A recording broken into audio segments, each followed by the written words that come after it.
over game 2 in the NHL. It's over game 3 in the NBA as the Spurs had a chance to go up 2-1 hosting game 3, but it was OKC who got it done. You've got Stephen A. Smith coming up in a few minutes. Iman Shumpert is going to join us, and also Jared McCain. What a game in the series he's been having. That's all coming up next here on SportsCenter. But right now, let's show you how it happened down in San Antonio. This is a border clash, right? Oklahoma, Texas. Game 3 between these. Of course, San Antonio won game 1 on the road against the defending champions. Thunder, underdogs for the first time in 33 playoff games, plus 3.5. De'Aaron Fox back in the lineup for the Spurs after suffering that right ankle injury. And Victor Wembanyama, yeah, he's the one, the uno, sizing up Isaiah Hartenstein, step back 3. And then the steal by Wemby to Fox in transition. Spurs up 12-0. Next possession, Devin Vassell, 15-0 run, the longest run to start a playoff game since 2020. But SGA and the Thunder were like, yeah, we are down, but we are far from over. The drive to Jalen Williams, the other Jalen Williams, not available in this game, but the Thunder were down just 5 there, less than 40 to go in the first quarter. Fox finds Wemby, deep 3. Wemby had 7 points, 3 assists, and 1 block in the first quarter. Spurs were up 5. But in the second quarter, SGA, he's the leader, the man superior, right? He proves it. That's his first bucket of the game. That's a 3. Thunder get their first lead. And then bumps the defender, mid-range, goes. He had nothing in the first quarter, 9 points in the second quarter. And then here he finds Alex Caruso, tips out to Williams, corner 3. 14 points, career playoff high at the half for Williams. It's a 7-point OKC lead, third quarter. Vassell with the steal, up to Stephon Castle. He's hacked by A.J. Mitchell, and then Vassell's like, yo, what's up? Yo, you want static? Let's go. Both Vassell and Mitchell, they're giving double techs. Mitchell's given a flagrant 1. Mitchell would leave with an injury after the play. So, let's keep it pushing here in the third. Thunder up 7. Jared McCain drives. Somehow gets the layup over Wemby, who falls out of bounds. Oh, is he flexing on him? Thunder up 75-66. Here Fox to Wemby. Pick and roll for the tough bucket and 1. Spurs down 9 after the free throw. They were down 11, though, going to the fourth quarter. Could they make a rally? They're down 11. Wemby misses the step back. Vassell, cleanup. 9-point deficit. About a minute later, back to a double-digit lead. McCain to Williams, and 1 on the 3. Thunder up 15 after they made that free throw, and then later to put the game away. SGA with a skip pass to Case and Wallace. How about them Wildcats? That's a 3. Thunder go on to win it 123-108. They were down 15-0 to win the game. To start the game, they win it by 15. Here now, George Sedano with SGA. This game started 15-0 on their end. What was said in that first huddle to get you going? We just got to go out there and compete. Like, they're on their home floor, like back at their house, their regular routine, their shoot around at their practice facility. Like, they were going to come out ready to play. We just got to compete and give ourselves a chance. That's the only thing that we could have did, and we did a hell of a job of it once we got the car back on the road. Your bench scored more points than any other bench for OKC has scored in their playoff history. What can you tell us about guys like Caruso, McCain, and Jalen Williams, etc.? Yeah, we have a really good basketball team. Like, 1 through 15 can really play at the highest level. We've been saying it all year, and it's coming to fruition on the highest stage, highest level of basketball. But yeah, no surprise for us. We know what we're capable of. We know what the players in our locker room are capable of. You started this game with 4 assists before you even scored. What goes into that mentality when to attack and when to set up your teammates? Obviously, the opposing team's game plan is to not let me score.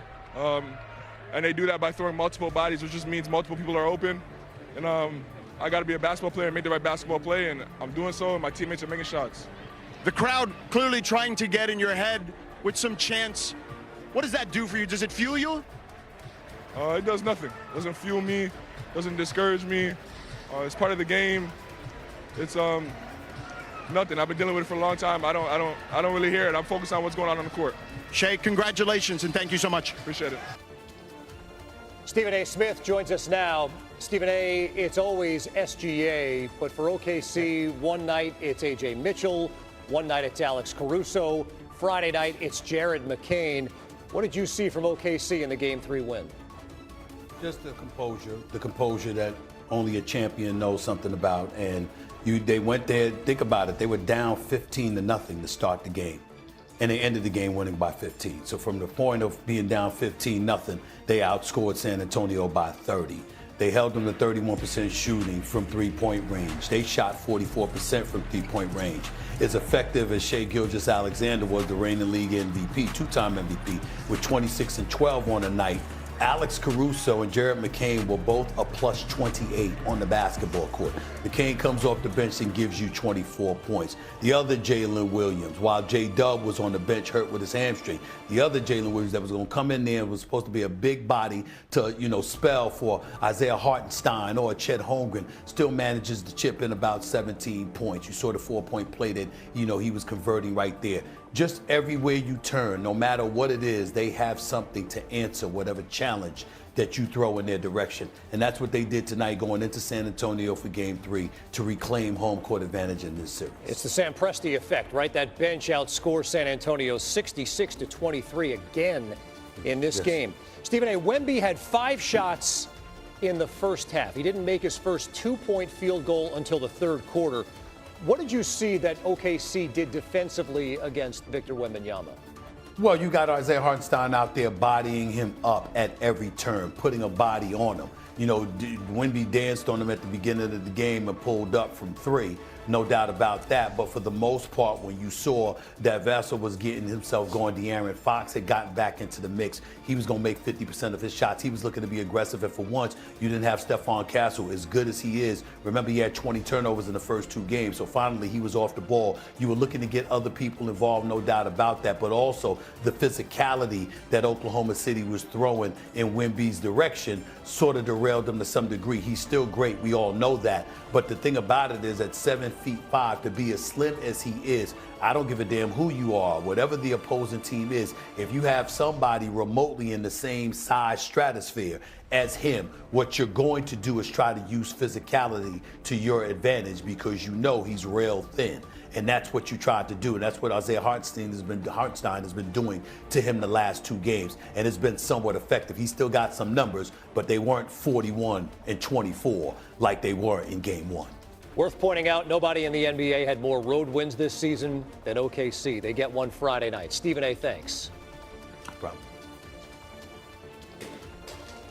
Our joining us now here on SportsCenter, Jared McCain, 24 points off the bench, coming up big for OKC. Jared, appreciate the time, but you guys took a couple of haymakers to start that game, being down 15-0. What was the talk of the response, and how did you guys turn it around so fast?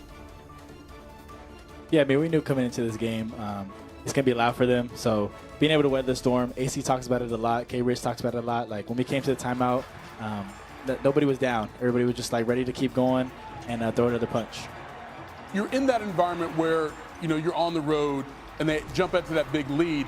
But you're also in the mentality that you guys are trying to get home court advantage back after losing Game 1 at home. What was the overall approach for you guys coming into such an insane environment? Yeah, a lot of it's just executing the details. We know how to play. We know the game plan. And so being able to execute the little things, especially on the road, it's huge. In a loud environment, being able to know the coverage, know what we're doing. We did a great job of that defensively. Chet, Hart, a lot of them did a great job of that. I want to talk about the defensive plan, if you could, on Victor Wembanyama. He didn't get a 2-point bucket until really late in that game. What are you guys trying to do team-wise to try to limit his production out there? Yeah, he's an elite player. So being able to be physical with him, but it takes a whole team. And so being able to lock in as one and rebound especially against him. But our guys that were on him primarily, they did a great job of that.